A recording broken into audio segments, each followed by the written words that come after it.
Dear students, before starting the prose, I just want to ask you all a very simple question.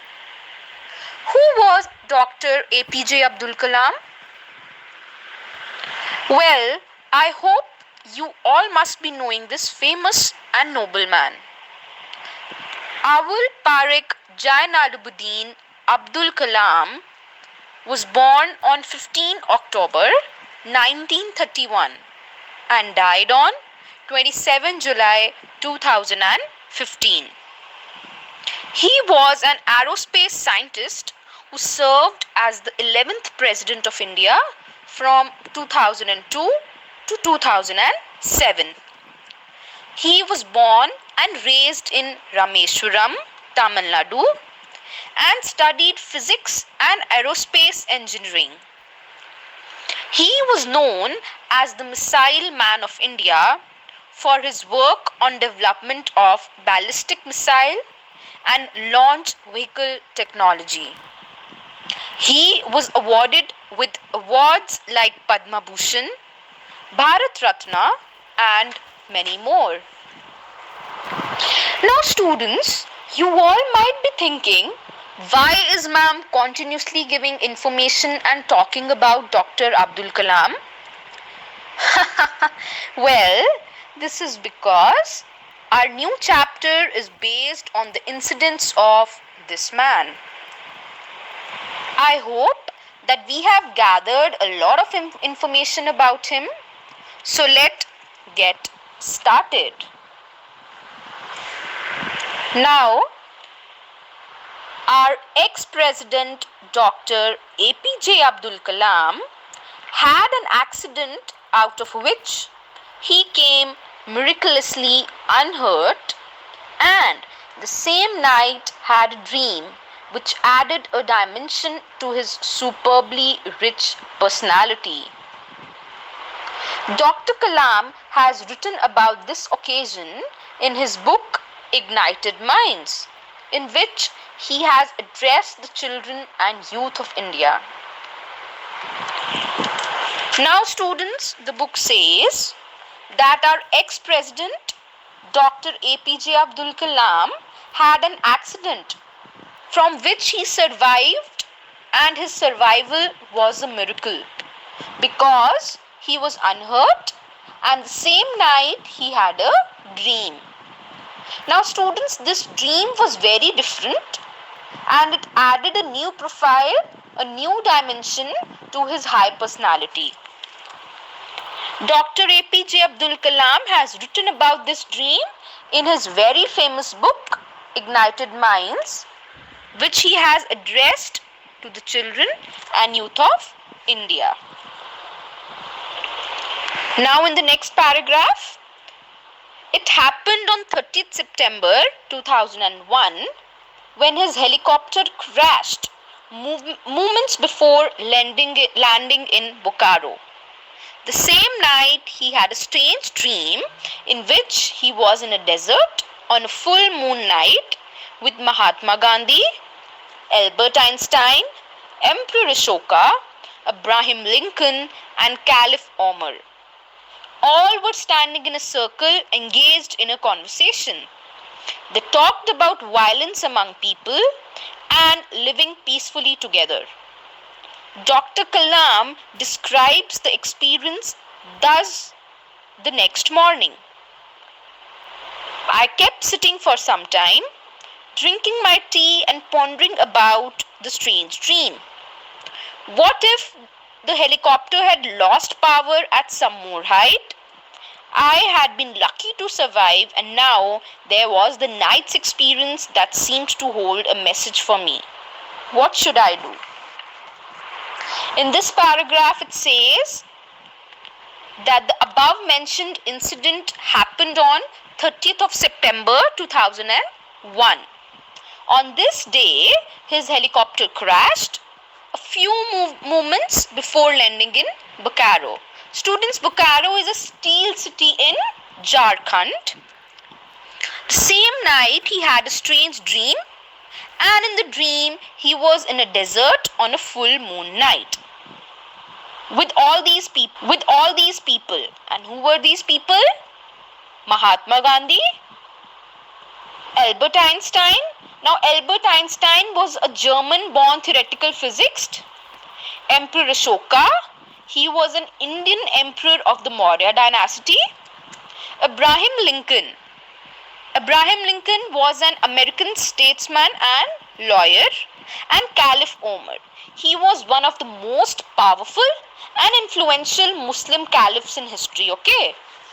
Now, students, I want to tell you that there was one thing common between all these persons, and it was that they preached non-violence. All of them were standing together in a circle and were busy in a conversation. They were talking about violence amongst people and living peacefully together. Dr. Kalam describes the experience the next morning while he was sitting for some time, drinking tea and deeply thinking about the strange dream. He was thinking and questioning himself, what if the helicopter had lost power at some more height? Next, he thinks that he had been lucky to survive, and now there was the night's experience that seemed to hold a message for him. What should he do now? Moving towards the next paragraph, he writes, it is very important decision to help discover the nature of India's true self in its children and discover the inner self that is in us through my interaction with joyous children. Dr. Kalam writes that it is very crucial to help to discover the nature, the diversity of India in its children, in its upcoming youth, and to discover the inner self that is in us through his interactions with happy children. I want to add that Dr. Kalam always felt very happy and connected when he was with children. Now, moving towards the next paragraph, Dr. Kalam is probably the best loved president in India ever. He started at a humble level and made it to the highest office of our country. He firmly believes in the greatness of India. His vision of India as a world power by 2020 AD is known to all. He believes that this is possible to rise by technological advancement. Children and youth of the country are crucial to the realization of this vision. Now, students, Dr. Kalam was the best loved president of India. He started his journey at a very noble and simple level and reached to the chair of the president of our country. He believed in the greatness and development of India. His vision of India as a powerful world by the year 2020 is known to one and all. He believed that India can grow only by technological advancements. He said that the children and the youth of our country are a very important part in the actual realization of this vision. Next paragraph. Dr. Kalam's book Ignited Minds has been written to inspire the children of India. His own childhood was tough and full of struggle. He recalls from the island of Rameswaram what a journey it had been. Looking back, it all seems quite incredible. What was it that made it possible? Hard work, ambition. Dr. Kalam seeks to fire the children's mind with enthusiasm. He feels that others too can be achievers like him if they believe in their own abilities and importance. Now, students, Dr. Kalam's book Ignited Minds had been written Ignited Minds had been written to inspire the children of India. His childhood was not at all easy like ours. It was very tough and full of struggle. He recalled back from his past times from Rameshwaram, that is his birthplace, that what a journey it was. He said that looking back, it all seemed very impossible to believe. What all made it possible? Was it his hard work or his ambition? He wants to light the children's mind with enjoyment. He felt that others too can achieve everything only if they believe in themselves and feel their own importance. Moving towards the next paragraph, self-worth. He proceeds to give the children the value of self-worth and belief in oneself. I feel the most important thing was that I always assessed my worth by the value of my contribution. The fundamental thing is that you must know that you deserve the good things of life, the benefits that God bestows. Unless our students and young believe that they are worthy of being citizens of a developed India, how will they ever be responsible and enlightened citizens? So before one can shoulder responsibilities, one must believe that one is worthy and deserving the best. Such self-esteem is the foundation of solid work. Now students, Dr. Abdul Kalam gave the children the real meaning of self-worth, or the sense of one's own value and belief in oneself. He said that the most important thing was that he always evaluated his worth by the value of his contributions made for the nation. The basic thing is that one should know that they deserve the good things of their life, and these good things are the benefits that God gives. Dr. Kalam questioned that unless and until our students believe that they have the worth of being responsible citizens of a developed India, how will they feel the responsibility and the responsibility and to be the enlightened citizens? He says, so before anyone can handle the responsibilities, he or she must believe in oneself, must believe its worth and deserving to be the best. Such type of high regard is the foundation of solid work for the nation. Moving forward, living a good life. So Dr. Kalam made it his mission to interact with the children and youth. He says, this was the basis of my decision to connect with the young, to know their dreams and to tell them that it is perfectly all right to dream of a good life.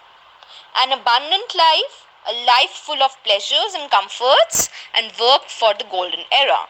Whatever you do must come from the heart. Express your spirit, and thereby you will also spread love and joy around you. People in the West believe in living a good life, and they achieve it by working hard to give themselves comforts. Students, in this paragraph, Dr. Kalam said that he always made it a mission of his life to interact with the children. He said that this was the root of his life, to get connected with the young ones of the nation.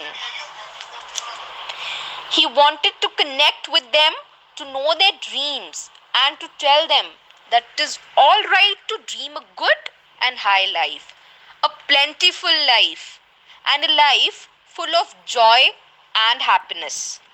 And to achieve all this, they should work hard for that golden period.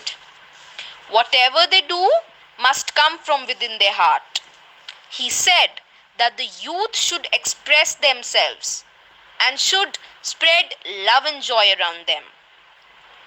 Dr. Kalam gave the example of Western countries by saying the people of those countries believe in living a good life and they achieve it by working hard to give comfortable life for themselves.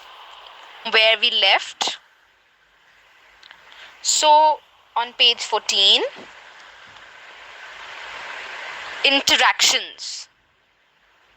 During his tenure as the president, Dr. Kalam visited many schools, talked to scores of children, and directly answered their questions. Now it says that during Dr. Kalam's term of office as the President of India, he visited number of schools, talked to number of students, and answered their questions. Coming back to the book again, on one occasion at Dindigul in Tamil Nadu, a boy asked, "Please tell me, who would be the first scientist in the world?"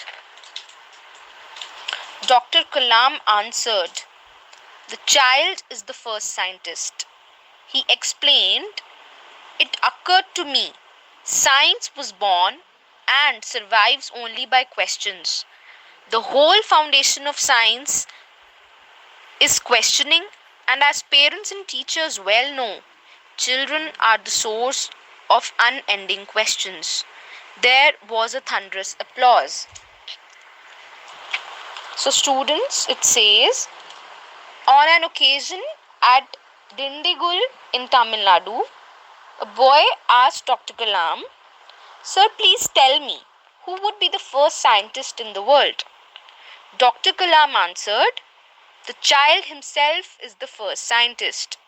He explained further and said, "It occurred to him as well. Science was born and survived only by questions." He said that the whole foundation of science is questioning, and as parents and teachers, we all know that children are the source of unending questions. Hearing the answer, there was a loud applause. Everyone clapped.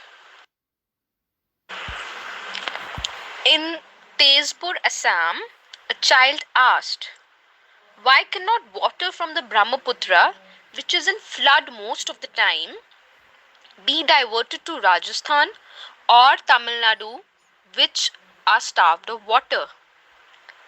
Dr. Kalam's reaction was of amazement.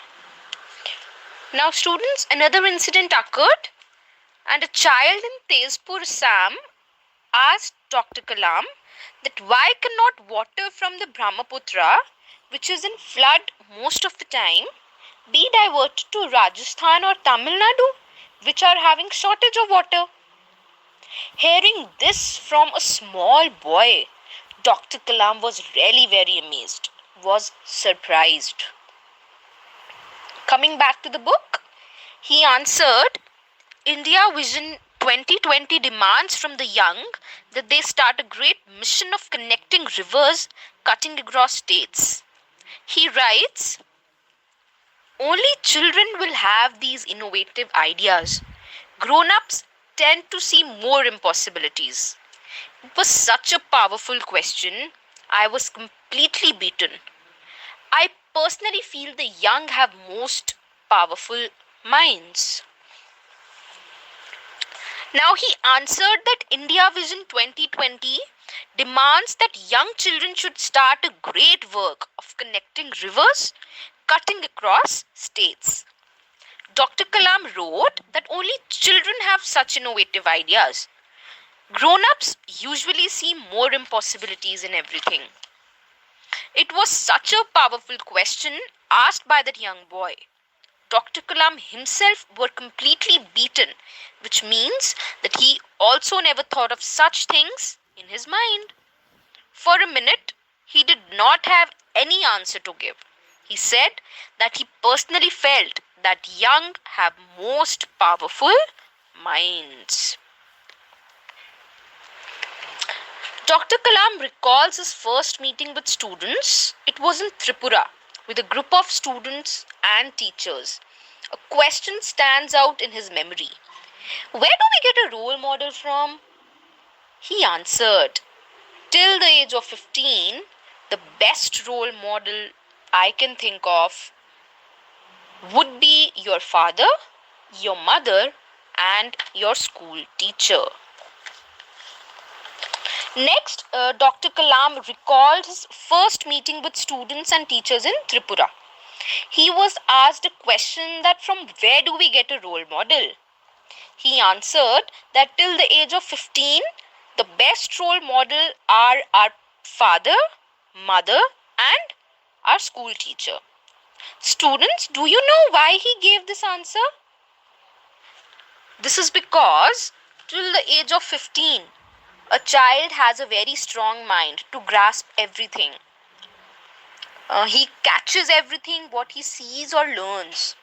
So the child remains most of the time with his mother, father, or the teacher.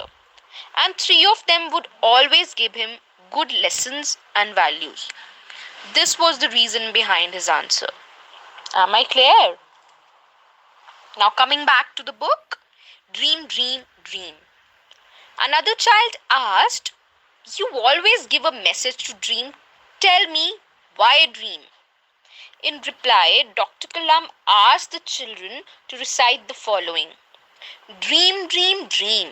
Dream transform into thoughts. Thoughts result in action. Now another child asked a question from Dr. Kalam that he always gives a message to dream. Why? Dr. Kalam asked the child to recite the following instead of giving him the answer directly. Dream, dream, dream. Our dreams change into thoughts and thoughts result in action, which means that whatever we dream, that transforms into thoughts and our thoughts result in fruitful actions. This poem gave an answer to the child.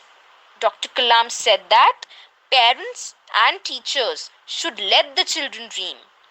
They should be encouraged to dream so that they would come up with different ideas. A boy in Gujarat asked, who is our enemy? Dr. Kalam put the question to the other children and answer came, poverty. Dr. Kalam dedicated his book Ignited Minds to the girl Snehal Thakkar, who gave that answer and has mentioned the incident in the dedication. So pleased was he with the answer. Now a boy in Gujarat asked Dr. Kalam that who is our enemy? Dr. Kalam, instead of answering, asked the same question to the other children. And the answer came, poverty. Dr. Kalam was so surprised to hear the answer that he dedicated his book, Ignited Minds, to the girl Snehal Thakkar, who gave the answer. And he has mentioned the incident in her dedication. So, my dear students, this is all about small incidents in the life of Dr. Kalam. I hope you have understood the chapter. Thank you.